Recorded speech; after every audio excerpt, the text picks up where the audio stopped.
نحمده ونصلي ونسلم على رسوله النبي الكريم اما بعد فاعوذ بالله من الشيطان الرجيم بسم الله الرحمن الرحيم والشمس وضحاها والقمر اذا تلاها والنهار اذا جلاها صدق الله العظيم وصدق رسوله النبي الكريم الامين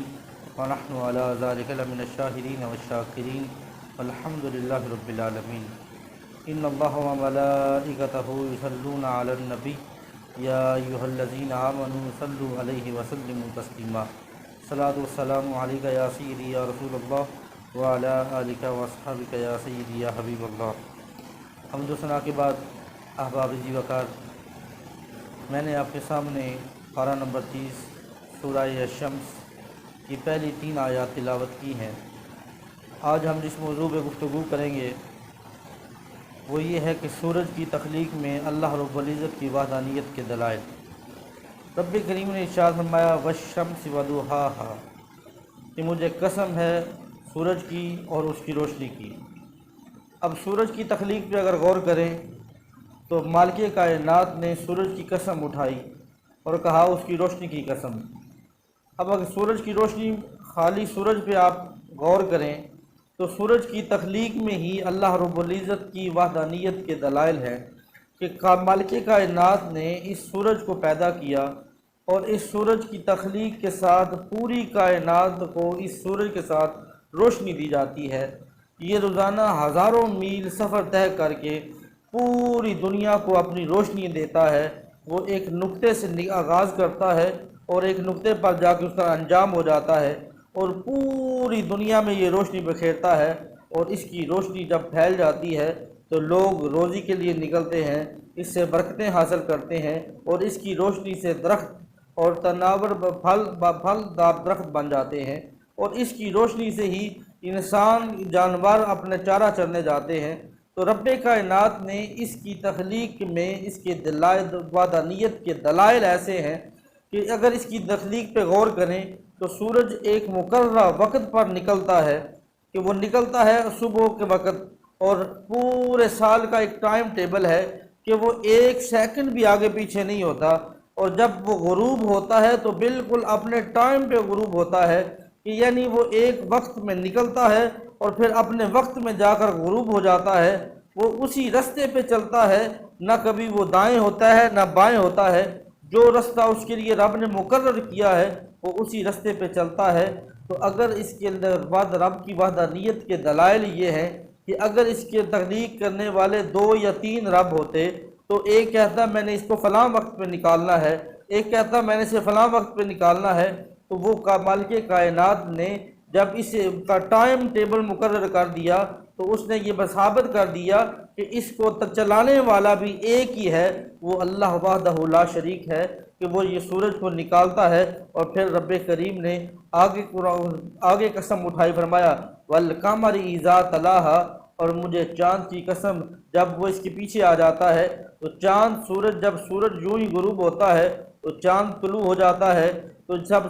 چاند سورج کے پیچھے آ رہا ہے، اور پھر رب کریم نے فرمایا والنہار اذا جلاہا، اور جب دن نکل آتا ہے اور وہ اس کو روشن کر دیتا ہے، یعنی سورج دن کو روشن کر دیتا ہے۔ جب سورج نکلتا ہے تو دن میں روشنی، پھر سورج کی روشنی پھیل جاتی ہے تو دن چڑھ جاتا ہے۔ تو مالک کائنات نے یہ ساری قسمیں اٹھائیں اور فرمایا ان کی دونوں کی جو ہا کی ضمیر ہے یہ سورج کی شمس کی طرف لوٹ رہی ہے، کہ مالک کائنات نے کہا کہ یہ جو سورج کی تخلیق ہے، اگر ویسے تو کائنات کی ہر چیز پہ آپ غور کریں، آپ کوئی بھی چیز لے لیں کائنات کی تو ہر چیز آپ کو اللہ رب العزت کی وحدانیت کی طرف لے کے جاتی ہے، لیکن مالک کائنات نے یہ سورج ایک ایسی چیز بنائی ہے کہ یہ رب کریم کی ایسی تخلیق ہے کہ اگر خالی اسی کی تخلیق پہ غور کیا جائے تو مالک کائنات نے اس میں اپنی وحدانیت کے دلائل بھی دیے ہیں، اور پھر پوری کائنات کو اس کی روشنی عطا کر کے۔ اب اگر آپ ایک پھلدار درخت کا لیں تو جب سورج نکلتا ہے، جب تک سورج کی روشنی اس درخت پر نہیں پڑتی تو درخت پھلتا پھولتا نہیں، لیکن جب اس پر پھل لگ جاتا ہے تو مالک کائنات دن کی روشنی میں اس کا پھل پکتا ہے، اور پھر جب چاند کی کرنیں سورج پر اس پھل پہ پڑتی ہیں تو مالک کائنات اس پھل کے اندر مٹھاس پیدا کر دیتا ہے۔ تو وہ مالک کی ساری کائنات قدرت کے رنگ ہیں، تو اس نے کہا میری ہر چیز میں، تم میری ہر چیز میں غور کرو گے تو وہ تمہیں میری وحدانیت کی طرف لے آئے گی۔ اور پھر فرمایا واللیل اذا یغشاہا، اور پھر رات جب وہ اس پر چھا جائے، یعنی جب رات آ جاتی ہے، سورج غروب ہو جاتا ہے، سورج چھپ جاتا ہے، رات سورج کو چھپا دیتی ہے، تو پھر مالک کائنات کی یہ بھی ایک بہت بڑی نعمت ہے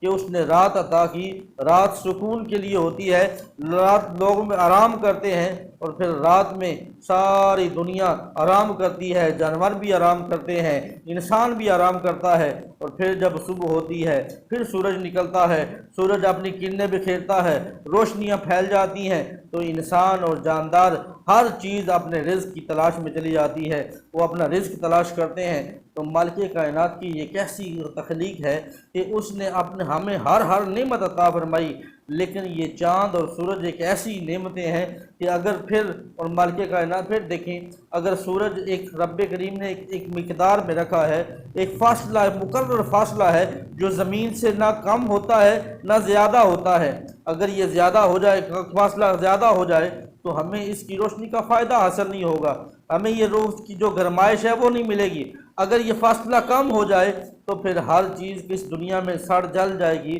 وہ جل کر راکھ ہو جائے گی۔ سورج کی اتنی تپش ہے، تو مالک کائنات نے ایک ایسا نظام تخلیق کیا ہے کہ وہ ایک ایسا نظام ہے جو بالکل اپنے مقررہ وقت پہ نکلتا ہے، اور مقررہ راستے پہ چلتا ہے، مقررہ فاصلہ طے کرتا ہے، اور پھر ایک حد خاص مقدار میں ہمیں روشنی عطا کرتا ہے۔ تو رب کریم نے فرمایا والشمس وضحاہا، مجھے اس سورج کی قسم ہے، اور پھر جو قسمیں رب مالک کائنات نے یہ کھائی ہیں، 7 چیزوں کی قسمیں کھائیں، اور 11 قسمیں رب کریم نے کھائی ہیں، ان کی تفصیل انشاءاللہ ہم اگلی ویڈیو میں بیان کریں گے کہ یہ قسمیں کس وجہ سے کھائی گئی ہیں، اور رب مالک کائنات نے یہ قسمیں کھا کر انسان کو کیا بتانا چاہا ہے۔ تو ہم اس ویڈیو میں انشاءاللہ اگلی ویڈیو میں اس میں کریں گے۔ اللہ رب العزت ہمیں عمل کی توفیق عطا فرمائے۔